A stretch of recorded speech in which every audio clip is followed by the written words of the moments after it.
Je voudrais noter particulièrement la participation du personnel militaire de la Corée du Nord à la libération des zones frontalières de la région de Koursk, qui, conformément au traité de partenariat stratégique global entre nos pays, a apporté une aide importante dans la défaite des forces armées ukrainiennes.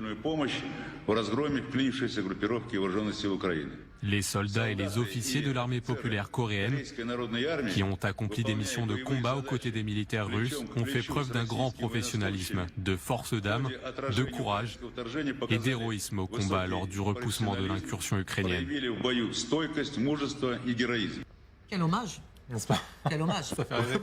Alors, pardon Aurélien Duchesne, mais pourquoi maintenant? Pourquoi est-ce qu'on le reconnaît maintenant? Pourquoi est-ce qu'on parle de cette présence alors que nous, on le sait depuis un moment, tout le monde en parle depuis un moment, les Occidentaux l'ont couvert et presque documenté depuis un moment. Pourquoi ça arrive aujourd'hui? Potentiellement pour les raisons qu'expliquait Ludmila à l'instant sur le 9 mai.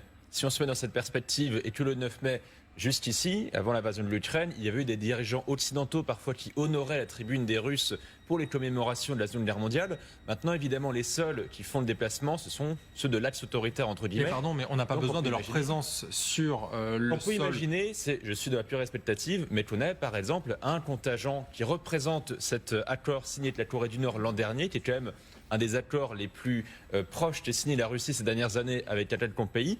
On peut imaginer que la Corée du Nord soit associée à l'instrumentalisation des commémorations du 9 mai pour dire merci aux Nord-Coréens de nous avoir aidés à libérer la patrie russe et merci également à notre principal nouvel allié dans cette guerre. Le dernier aspect, enfin, quand même, juste cette précision pour tous ceux qui nous ont traités sur LCI de faire de la propagande de guerre en expliquant qu'il y a des Nord-Coréens et qui maintenant disent qu'ils l'ont toujours su.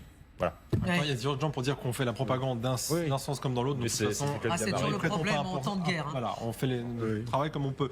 En revanche, quand même, une question, Anne. Pardon, c'est à vous que je m'adresse pour une fois, parce que vous êtes donc allé en Russie, vous êtes rentré il y a quelques jours seulement. Est-ce que le 9 mai, c'est vraiment, moi j'ai besoin de comprendre, quelque chose qui est extrêmement présent dans le narratif russe et dans l'intention aussi des Russes? Est-ce qu'ils ont envie de le célébrer? Est-ce qu'ils y pensent? Tout à fait, mais Ludmila